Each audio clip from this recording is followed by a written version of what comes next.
Now, in the next section, we are going to talk about prevention. What do we mean by prevention? Most people work on the most help desk work on the principle of let it break, we will fix it. But Habibi, I don't want it to break. I want to prevent this from happening. I want to stop it before it's happening to me. Good. One of the examples that I will tell you about, so you understand the story behind this, and then you can easily find the slides out, is what I was doing at Qatar University.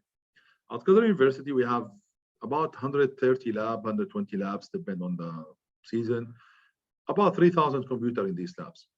Good. One of the worst labs that we had, it was about 7-8 labs in one building area near the CAS college, the College of Science College.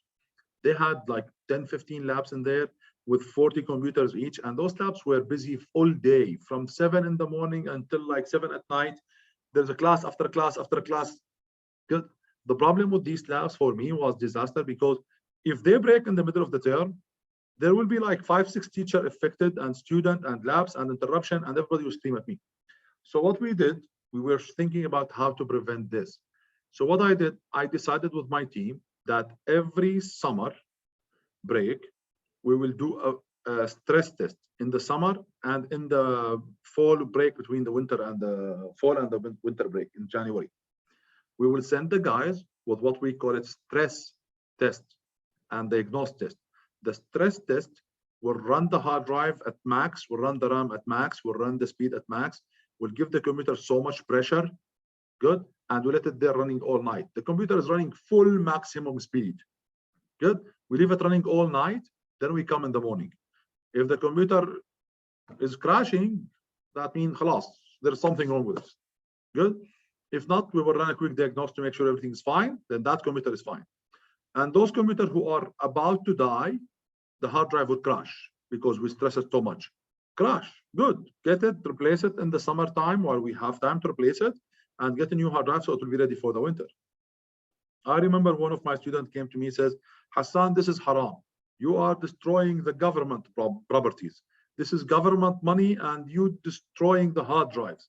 I told him, Habibi, I'm not having a hammer and smashing the hard drive. This hard drive, if it was good, the stress test will not kill it. The stress test will just let it work fast and for a long time, for 10 hours, 7 hours, 8 hours. So if the hard drive is about to die, it will die. But better die now than dying in 3 weeks. Good. But if it's if it's went through this pass test, then there's a very good chance it will not fail in the middle of the term. So we do that. And once we did that, of course, in the first time we run it, we had so many hard drives that have problems. We didn't even know that they are there. But once we done it for the first time, after that, every semester we do it, we will get 4 or 5 failure hard drives, 7 hard drive failure, few RAMs failure. We replace them before the semester. When the semester start, we start having very rare number of cases where the machines crash, because we did a full test, we run a test, we done the diagnosis, and we find out what's going on. So this is how I used to do it.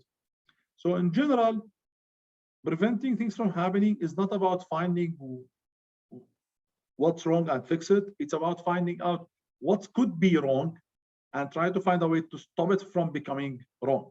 Good? Or at least if it has to go wrong, let it go wrong in a time that is suitable for you, rather than she goes wrong whenever she wants to go wrong. Help desk will help detecting that.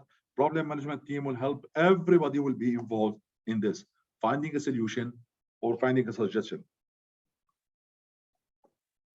There is too many ways of doing this, how to prevent or how to think about stuff or how to think about it. Brainstorming, 5 ways, cause and effect, Pareto. There's so many techniques out there. I'll just show you a couple of them, just so you guys know about them. One of them is what we call it sample and effect diagram. In this sample and effect, you try to find out what could go wrong to cause this problem. So the problem is the computer is failing. The problem is the computer is failing. So what could cause a computer to fail? Maybe a hardware, maybe a software, maybe the people, the user is using it wrong, maybe the cables, connections thing. Good. Now I draw it in this way. After that, okay, the hardware. It could be the power supply. It could be the memory. I can put an extra arrow. It could be the hard drive. Good. Software. It's a driver issue. It's a virus issue. It's a Windows issue. Good. I draw all the possibilities. 10 possibilities, 20 possibilities, 50 possibilities, I don't care. I draw them all. Then, because I'm not sure which one of them is causing the fault, I will move on that list one by one and clear it up. Is the cost happening? Is the crash happening because of this? We will look at it. Is the crash happening because of this? We will look at it. Same thing with people. We look at the user, how he's working, what he's doing. Maybe the user is doing it wrong. Of course, we don't replace the user. We just try to teach him how to do it right. And we hope that somebody replaces him. Good? Clear? So this is one of the easy way to find out what could go wrong to stop the computer from working. As we spoke last class, if you remember this photo, we have the printer, should be the printer, should be the cable. Yeah, good. We have the server, we have the settings, and we'll figure it out from there. The other diagram, it will tell me where is the trouble is coming from. And it will help me focus my brain about how to fix this problem. So for example, I have how many incidents I had this month or this year, telling me what's wrong. We have 75 cases where the power supply was bad in the computer. We had 48 cases when it was a bad memory, 12 when it was a driver, 8 connection, software. Based on that, I will draw that line. So that line will tell me that the majority of my faults coming from this area. This area is giving me a little bit more. This nothing, this nothing, this nothing. So now if I want to focus my effort, I will focus my effort here or here. How can I stop this from happening? How can I stop this from happening? Good. Do I care about this? Yeah, I care about it once I perfect everything else, but who have the time to perfect everything? I will care about the things that will cause me more headache. I will care about those things that's causing more tickets and more issues. Good. The last slide is an introduction to the next presentation, so we'll just go about it quickly. Good. We have to understand how to create a good relation between the help desk team and the other teams. So in general, as we spoke, there is multiple teams who do the work for usually in IT. Help desk will get the ticket, try to fix it as much as he can.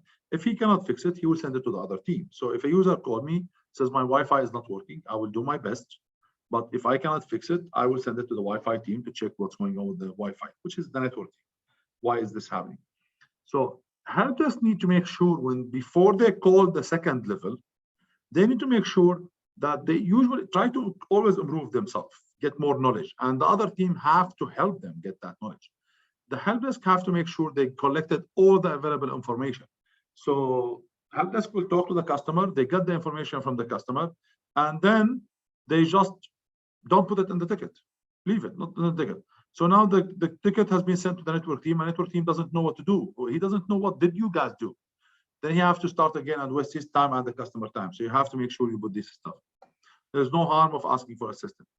Now, on the other end, level 2, they have to respect the help desk, and they have to understand that help desk is saving them a lot of time and saving them a lot of work. Good. They have to be willing to share their information with the help desk, being willing to develop the help desk and get the help desk in a better situation. Okay. Building good relations could be something like job shadowing, review ticket report, communication, give high five, cheer up, work together. All this stuff can actually help. Good.